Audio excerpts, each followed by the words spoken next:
discussion. Sarah's a member of the SWP and is also involved in the Anti-Racist Network. Okay, thanks.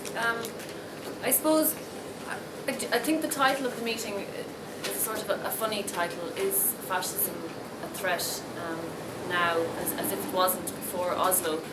And I think, I suppose, in terms of the change in the debate post-Oslo, I think it has very much brought discussions about racism and multiculturalism to the fore since the massacre of Labour youth members last summer.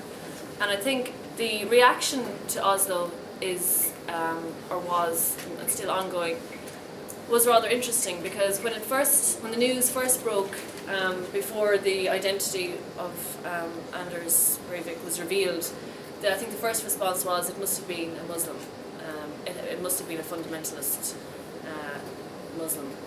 And then obviously the news broke that it wasn't actually a Muslim, it was a white person not of Muslim religion. I think it changed the debate, particularly around multiculturalism. And somebody just mentioned to me before this meeting that on Facebook and on the internet that his manifesto went global.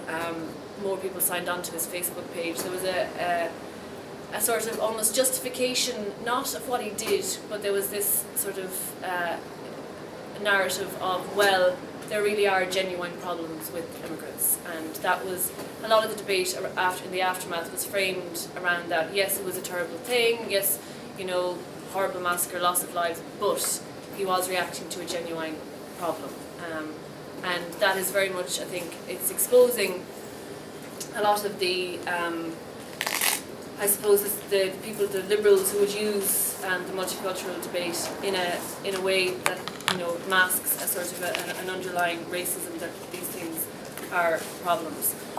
So if you look right across Europe at the moment, there is far right organisations appearing in a number of ways. I mean, in Britain you have the BNP, they have an electoral face, and then at the same time you have groups like the English Defence League mobilising in the streets, quite violent gangs, attacking mosques, overtly anti-Muslim. Sweden saw the election of the anti-immigrant Sweden Democrats. Holland, the Freedom Party in Holland, they talk about attacks on headscarves, banning the Koran. In Austria, there's a Hitler, a